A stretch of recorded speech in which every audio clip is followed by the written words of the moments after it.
नमस्कार दोस्तों, हमारी आज की इस कहानी का नाम है गर्भवती। अरे अरे बहू, यह क्या कर रही हो? इतना सारा तेल। कमला देवी जैसे ही देखते हैं कि उनकी बहू सुनैना सब्जी बनाने के लिए कढ़ाई में तेल डाल रही है, वो भागते हुए आती है और बहू को रोकते हुए कहती है, अरे बहू, यह क्या है? इतना सारा तेल। भगवान, यह तो रोगी हो जाए सब खा खा के। तुम यह बताओ पहले, तुम्हें सब्जी छोका लगाना है या सब्जी तेल से निकालनी है? इतने में ही तो मैं पूरियां तल लूं। सुनैना सर पकड़ लेती है और कहती है, माँ जी, 2 चम्मच तेल डाला है। 5 लोगों का खाना इतने तेल में कैसे बन पाएगा?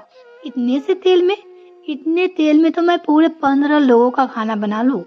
जब से तुम इस घर में आई हो, पूरे घर का सत्यानाश कर दिया है। ऐसे लग रहा है कि तेल घी की नदियां बहा रही हो। उठा उठा कर धकेलते जाओ कढ़ाई में, पकाते जाओ, निकालते जाओ, खाते जाओ। ऐसे तो कल्याण हो जाएगा। अरे, कुछ घर परिवार के बारे में भी तो सोचा करो। अब इनकी बड़बड़ शुरू हो गई। सुनैना ने मन ही मन कहा, हद है माँ जी का भी। इतनी कंजूस, हर चीज पे नजर डालती है, वो भी नाप के, जिसमें समझ में नहीं आता कि 2 लोगों का दाल 4 लोगों का कैसे खिलाए। लेकिन माँ जी की नजर में यही सर्वगुण संपन्न की बहू की निशानी होती है। 2 आलू में 4 लोगों का खाना बना लो। एक रोटी बच ना पाए, एक रोटी कम हो जाए चलेगा, ज्यादा नहीं होना चाहिए। इतनी कंजूसी, हद कर दिया माँ जी ने।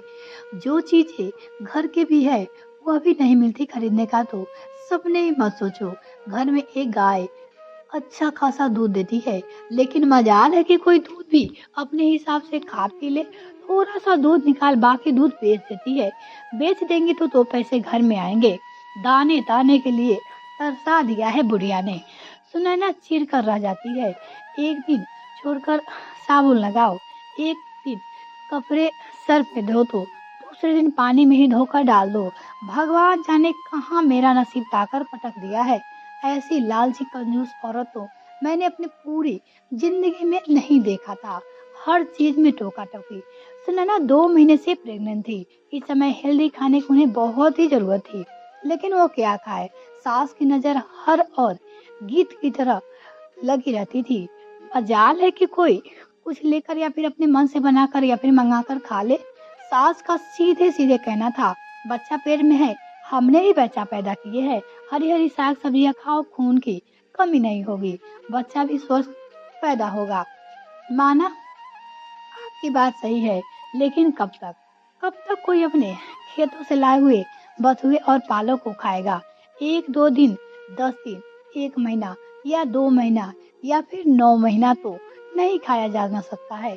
यह सब चीजें सुनैना अगर कभी अपनी सास को से कहती तो, माँ जी, चटपटा खाने का मन कर रहा है, बना लो क्या? चटपटा मतलब ढेर सारा तेल, ढेर सारे मसाले और ऊपर से गैस की बर्बादी, सामान की बर्बादी।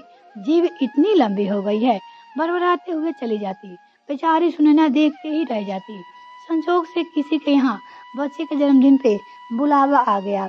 सुनैना की सास गई खाने, तो उन्हें केक मिठाई के साथ समोसा भी मिला। केक मिठाई तो उन्होंने खा लिया, समोसा धीरे से साड़ी में बांधकर छुपा लिया। घर जाकर सुनैना से कहती है, ले बहू, तेरी जबान बड़ी लंबी हो रही थी, कुछ चटपटा खाने का मन हो रहा था, समोसा लाई तेरे लिए, खा ले। आज सूरज कहाँ से निकला? सुनैना ने हैरानी से अपनी सास को देखा, लेकिन जैसे उसने समोसा देखा, वह समझ गई कि माँ जी जरूर कहीं से लेकर आ रही है समोसा। एक दिन घर पर अचानक आंगनबाड़ी वाली आशा दीदी आ जाती है और सुनैना का हाल चाल लेने लगी। बातों ही बातों में सुनैना ने उन्होंने सास की कंजूसी बता डाली कि कैसे कैसे खाने के लिए तरसा दिया बुढ़िया ने। आशा दीदी सुनैना के सास को अच्छी तरह से वो जानती थी। उन्होंने सुनैना से कहा, सुनैना, कहते हैं ना, इस टाइम में जो कुछ भी खाने की इच्छा होती है खा लेना चाहिए, नहीं तो बच्चे की लार टपकती है। कहाँ से खाऊं दीदी, कैसे खाऊं? माँ जी को तो आप अच्छी तरह से जानते हो।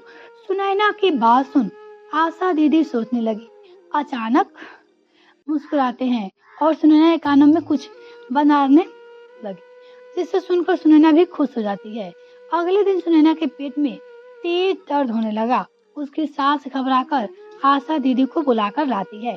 वो जल्दी किसी बात पे डॉक्टर के यहाँ नहीं जाना चाहती थी कि डॉक्टर ढेर सारी दवाइयाँ, फीस बहुत खर्चे हो जाएंगे, इसलिए वो आशा दीदी को ले आई। आशा दीदी ने सुनैना को देखा तो उसकी सास से कहा, चाची, सुनैना का बच्चा बहुत ही कमजोर है और सुनैना का वजन भी कम है। इसके शरीर में खून की भी नहीं है, कमी है और इसके खाने पीने पे आपको विशेष ध्यान देना पड़ेगा। इस समय जितना हेल्दी खाना खा सके, इसको दूध, घी, मक्खन, मलाई, मेवे, फल, हेल्दी रूटीन में नियम से खाना चाहिए। इतना कुछ सुनकर सुनैना की सास को चक्कर आ जाता है और वो कहती है, अरे बाप रे बाप, इतना कुछ? यह तो हजारों का खर्चा बता दिया आपने तुमने। उनकी बातें सुनकर आशा दीदी कहती है, ठीक है, फिर आप डॉक्टर के पास ले जाइए, गारंटी से कहती हूँ डॉक्टर सुनैना को इस हालत में तुरंत ही भर्ती कर लेगा। फिर उसके बाद सुई, दवाई, डॉक्टर की फीस, दुनिया भर के विटामिन पाउडर, लाखों का खर्चा बनेगा आपका। देख लो, आपकी हजारों का खर्चा देखना है या फिर लाखों का? दिमाग घूम गया सुनैना की सास का। लाखों का खर्चा उसकी आंखों के आगे। अस्पताल में भर्ती सुनैना उसके लिए रखे फल, बड़ी बड़ी टॉनिक की शीशी, पाउडर, दवाइयाँ का ढेर सारा खर्चा आने लगा। खर्चा सब कुछ उसके आंखों के सामने नाचने लगा। वो एकदम से डर गई और तुरंत आशा दीदी से बोली, नहीं नहीं नहीं, अस्पताल नहीं, अस्पताल नहीं, डॉक्टर नहीं, तुम बताओ क्या क्या खाना है और क्या पीना है, क्या करना है जिसमें कि मेरी बहू और उसका बच्चा दोनों ही स्वस्थ हो जाए। तो आशा दीदी ने कहा, चाची, सुनैना को जो भी इच्छा हो, जो भी मंगा रही हो खाने का, आप उसे वो सारी चीजें ला कर दो। खुशी खुशी अगर दाल रोटी भी खाए तो वह भी शरीर को लगता है। इसलिए सुनैना को जो भी इच्छा हो, कम से कम इस समय में उसे खिलाते रहिए। तुरंत ही सुनैना के साथ सुनैना से कहते हैं, बहू एक काम करो, आज से बल्कि अभी से तेरी जो भी इच्छा हो, जो भी मन हो, बनाकर खा ले, मंगाकर खा ले या मुझसे कह दे। जैसे जैसे आशा दीदी कह रही हो ऐसा वैसा तू करती जा, बस अस्पताल के चक्कर से बचा ले मुझे। अपनी सास को इतना डरा हुआ देख सुनैना अंदर ही अंदर हंस पड़ती है। धीरे से मुस्कुराते हुए वह आशा दीदी को देखती हैं और आशा दीदी भी सुनैना को तिरछी नजरों से देख मुस्कुराने लगती है।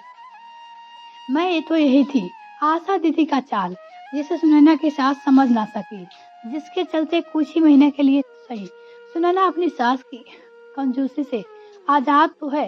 दोस्तों, उम्मीद है कि ये कहानी आपको पसंद आई होगी। अगर आपको ये कहानी पसंद आए तो वीडियो को लाइक, चैनल को सब्सक्राइब जरूर करें, साथ में अपने दोस्तों में शेयर कर दें इस कहानी को। और आप अपनी प्रतिक्रिया कमेंट सेक्शन में लिखकर आप अवश्य बताइएगा आपको क्या लगता है, आशा ने सही किया या फिर उसके साथ में। आप अपनी राय कमेंट में लिखकर जरूर बताइएगा। बहुत बहुत धन्यवाद।